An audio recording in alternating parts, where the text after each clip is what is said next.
Shalom à tous, je suis bénie, je suis ravie de vous retrouver sur notre temps de partage, une réponse à propos. Je suis pasteur Armel et c'est ma joie de vous retrouver sur ce temps de bénédiction, sur ce temps d'échange. Pour ma part, nous allons à l'essentiel sur des sujets de la vie et je prie le Seigneur que pour ceux qui veulent aller en profondeur, que cela devienne des sujets d'étude et que le Seigneur vous donne encore plus d'éclaircissement. Je vous remercie pour tous vos encouragements et également en retour que le Seigneur vous bénisse abondamment. Pour ma part, pour ce que j'ai reçu, je prie le Seigneur que cela soit toujours un sujet d'encouragement, le temps d'une réponse à propos, et qu'il me donne aussi l'inspiration nécessaire afin que nous puissions toujours partager ces bons moments. Donc n'hésitez pas à continuer à envoyer vos questions, en sorte que le Seigneur puisse nous parler, nous fortifier, nous éclairer sur les sujets de la vie. Donc avant de continuer, j'aimerais souhaiter une très très belle rentrée scolaire à tout le monde. Je sais que principalement les enfants, c'est une période qui n'est pas toujours simple parce qu'on passe des vacances où on avait pris le temps de faire tout ce qu'on avait envie de faire. On dormait, les enfants dormaient tard et tout ça, et même les parents aussi. Et maintenant, c'est la rentrée, nous avons besoin de la force de l'Éternel, nous avons besoin du renouvellement de Dieu, en sorte que cette année scolaire soit réussie pour chacun de nos enfants, éloignés du stress, éloignés de la fatigue, dans le nom puissant de Jésus. Que la main de Dieu, que la force de Dieu soit votre partage à tous au nom puissant de Jésus. Aujourd'hui, notre question, c'est comment booster notre foi au quotidien, parce que nous avons tous besoin de booster notre foi au quotidien avec la rentrée scolaire, comme j'ai dit, et avec tous les autres challenges de la vie. Mais avant de commencer à d'entrer dans notre sujet, j'aimerais vraiment encourager tout un chacun à aborder la vie avec joie. Comme dans le livre de Psaume, il est dit, voici la journée que l'Éternel a faite. Elle est pour moi une journée de joie et d'allégresse. Quels que soient les défis que vous avez, quels que soient les challenges que vous avez, je vous invite à aborder la vie vraiment avec joie. Vivez l'instant présent. Profitez de la santé que Dieu vous donne. Profitez de l'air que le Seigneur vous donne de respirer, l'oxygène. Profitez des gens que Dieu a mis autour de vous, des connexions que le Seigneur vous a fait. Vivez votre vie dans un esprit de joie et d'allégresse.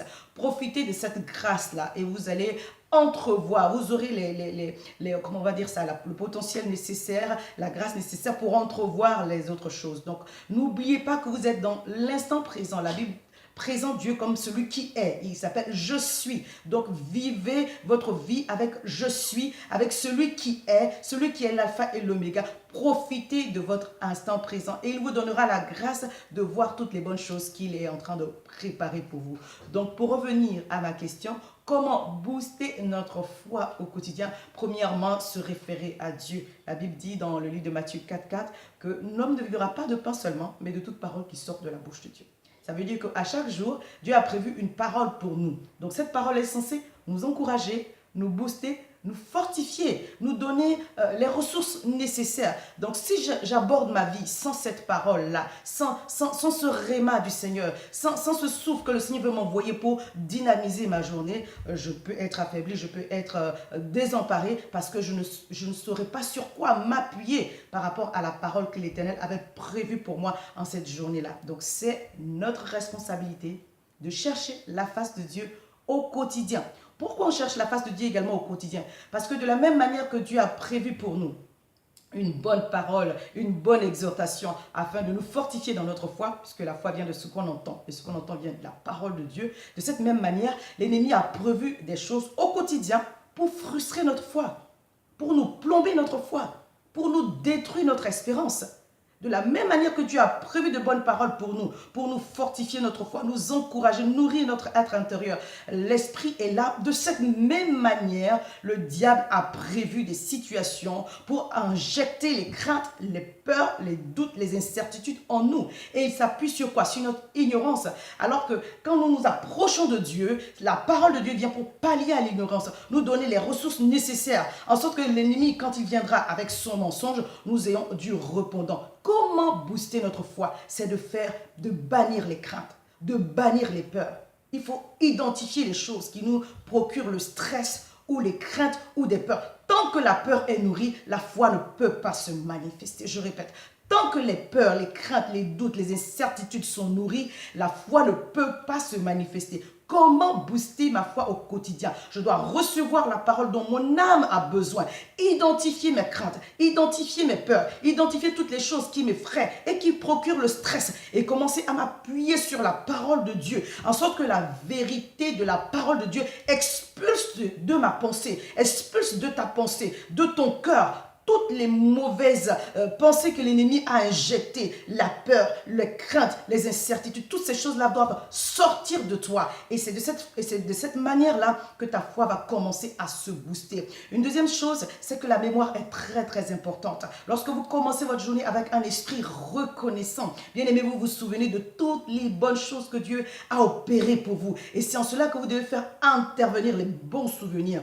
Là où le Seigneur vous a guéri, il a ouvert une porte pour un déblocage financier. Je sais que Dieu a opéré des choses merveilleuses pour tout un chacun. Des fois, lorsqu'on traverse des moments difficiles, on oublie juste que avant-hier, Dieu, le Seigneur nous a délivrés d'un accident. Donc, souvenez-vous de toutes les bonnes choses. Faites intervenir votre mémoire en ce sens-là. Pas le passé qui vous blesse, non. Les bonnes choses, les délivrances, les guérisons, les connexions, les opportunités que le Seigneur vous a données, les inspirations merveilleuses qu'il vous a données. Souvenez-vous de ces choses-là. Et pendant que vous êtes en train de le faire, votre foi est en train d'être nourrie, votre foi est en train d'être encouragée, votre foi est en train d'être boostée. C'est ainsi que vous boostez votre foi au quotidien. Donc vous devez mettre Dieu en premier, vous approcher de lui dans sa parole, recevoir la parole dont vous avez besoin, bannir les craintes que l'ennemi peut vous envoyer pour empêcher votre foi de se manifester et demeurer vraiment dans un esprit de reconnaissance.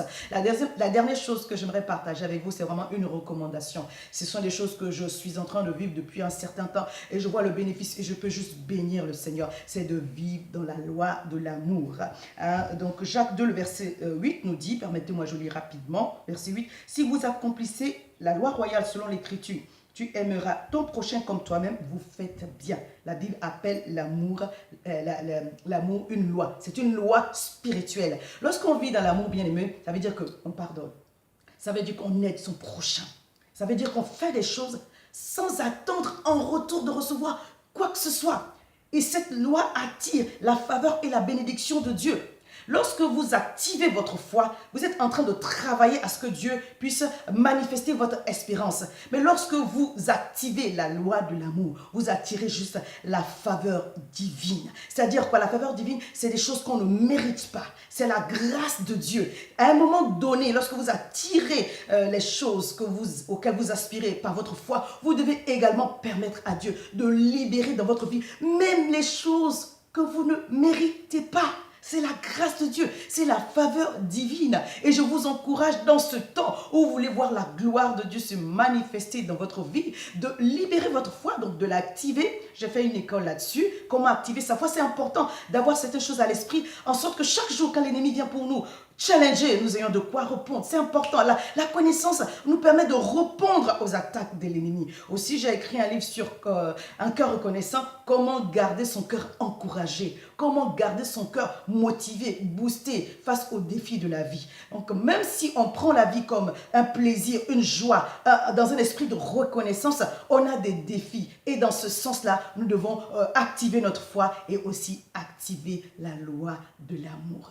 Aidez les gens que le Seigneur met autour de vous. Pardonnez à ceux qui vous ont blessé. Ne cherchez pas à vous venger. Vraiment, je ne peux pas vous expliquer. Bon, il y a des choses qui font partie de mon témoignage personnel. Mais sachez que lorsque vous êtes en train de faire cela, juste, la main de Dieu vous donne d'entrevoir des choses et de toucher des choses que vous n'avez même pas demandé. Mais à cause de la disposition favorable de votre cœur, le Seigneur le libère dans votre vie. Il y a des choses que vous recevez que vous ne méritez pas. Sachez-le que Dieu nous fait vraiment grâce. Et je vous appelle vraiment de tout mon cœur à expérimenter la grâce divine. Activez la loi de l'amour. Activez votre foi, mais activez aussi la loi de l'amour. C'est ce que je voulais partager aujourd'hui avec vous en ces quelques minutes. Que la grâce de Dieu soit votre partage, que la faveur de Dieu soit votre partage, qu'elle coule abondamment sur vous. Que le Seigneur vous garde et vous protège de tous les pièges de l'ennemi au nom de Jésus. Un grand shalom et à très bientôt.